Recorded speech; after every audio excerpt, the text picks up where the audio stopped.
Okay so hi everyone, कैसे हैं आप सभी लोग। आई होप अच्छे होंगे और आपकी प्रिपरेशन अच्छी चल रही होगी। इसी के बीच में मैं आपके लिए एक यूपीएससी का रिक्रूटमेंट लेके आया हूँ, जेई रिक्रूटमेंट 2024 का, जो कि बहुत ही अच्छा रिक्रूटमेंट है। जो लोग भी इंटरेस्टेड है इस वीडियो को ध्यान से देख लीजिएगा, लाइक कर लीजिएगा और चैनल को सब्सक्राइब कर दीजिएगा सो दैट आपके पास इन्फॉर्मेशन मिस ना हो। तो इसमें क्या है, विदाउट गेट स्कोर कार्ड हो गया, विदाउट आपके ईएससी के स्कोर कार्ड, आप यूपीएससी का जेई रिक्रूटमेंट अभी 2024 का आया है, जिसकी लास्ट डेट मोस्ट प्रोबेबली 12 अप्रैल है। तो मैं आज शूट कर रहा हूँ 1 अप्रैल को। लेवल 10 की सैलरी मिलेगी आपको 90 के पर मंथ के राउंड, और लेवल 11 वाली भी इसमें है, साइंटिस्ट लेवल की लेवल 11 सैलरी भी है ना। तो ये दोनों हम लोग देखेंगे। फॉर्म का जो अमाउंट है वो सिर्फ 25 रुपये का है, तो बहुत इजीली आप फिल कर सकते हो, कोई दिक्कत नहीं आएगी।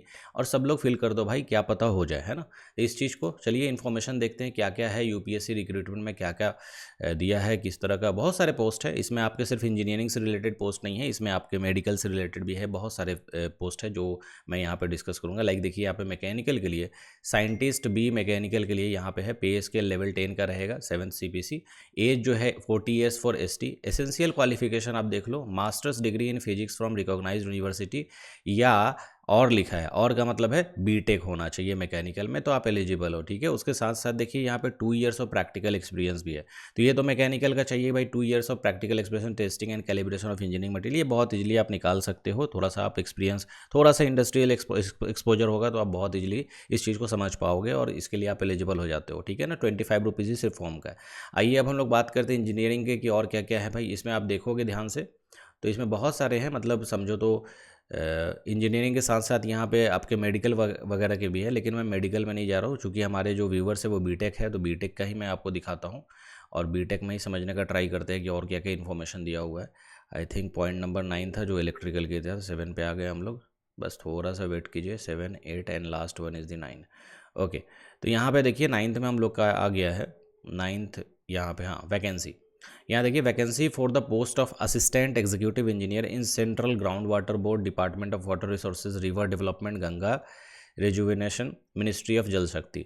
इसमें आपके जनरल के लिए 3 निकला हुआ है, ईडब्ल्यूएस के लिए 1 एंड पीडब्ल्यूडी के लिए 1 है। टोटल आपके 5 वैकेंसी है। ठीक है, और इसमें आपका एलिजिबिलिटी देखिए, पे स्केल आपके लेवल 10 के होंगे। एज जो है वो 35 ईयर्स है जनरल के लिए एंड 45 ईयर्स आपके। ओवरऑल ये एक्सपीरियंस ही मांग रहे हैं यहाँ पे, आपका फ्रेशर्स आई डोंट थिंक कि वो लेंगे।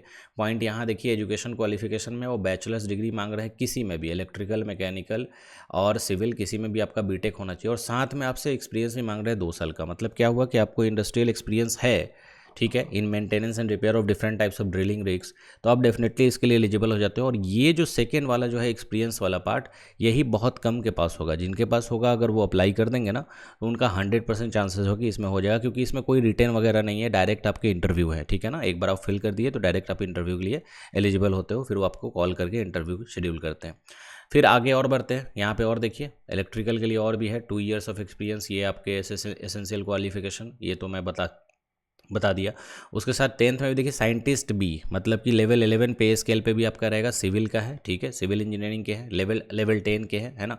एज 35 है एंड 40 ईयर्स SC/ST के लिए। बैचलर्स चाहिए भाई बीटेक, और 3 साल का एक्सपीरियंस सिविल इंजीनियरिंग में कहीं भी है तो आप इसके लिए एलिजिबल हो, जो कि बहुत ईजी है कि अगर आप कहीं पास आउट हो और 3 साल कहीं भी काम किए हो सिविल इंजीनियरिंग पोस्ट पे, तो बहुत ईजिली आप इसको अप्लाई कर सकते हो।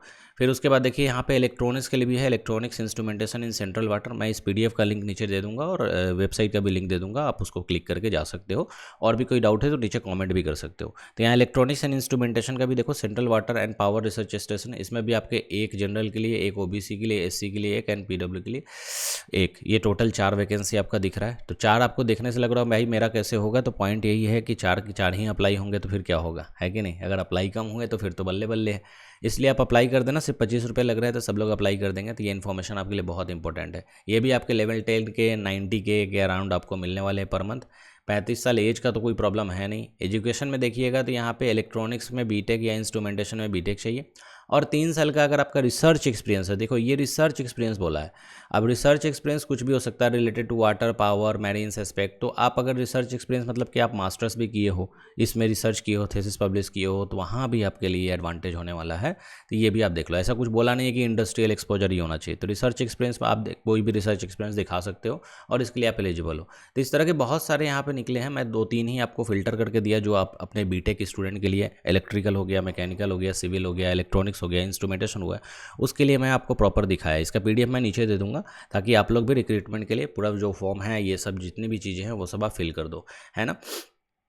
लास्ट में और जाओगे तो आपको यहाँ पे कहाँ से अप्लाई करना है उसके बारे में भी आपको इन्फॉर्मेशन दिया हुआ है। जैसे यहाँ पे देखिए रीज़न डिसेबल, हाँ, online recruitment application are invited for direct recruitment by selection through website.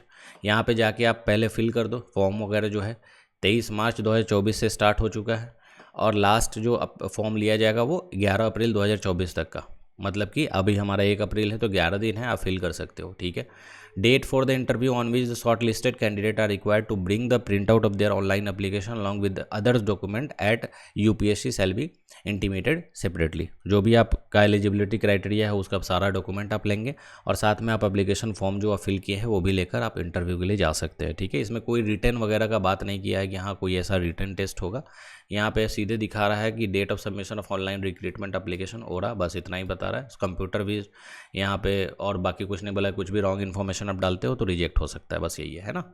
तो मैं इसका नीचे लिंक डालता हूँ, आप इस चैनल को सब्सक्राइब कर लीजिएगा, लाइक कर लीजिएगा। ऐसे बहुत सारे मैं जॉब और ऑफर्स वगैरह ये सब लाते रहता हूँ तो कि आपके लिए बहुत ज़्यादा बेनिफिशियल होने वाला है। विदाउट TSC एंड गेट आप इसमें आ सकते हो, बहुत अच्छा पे स्केल है।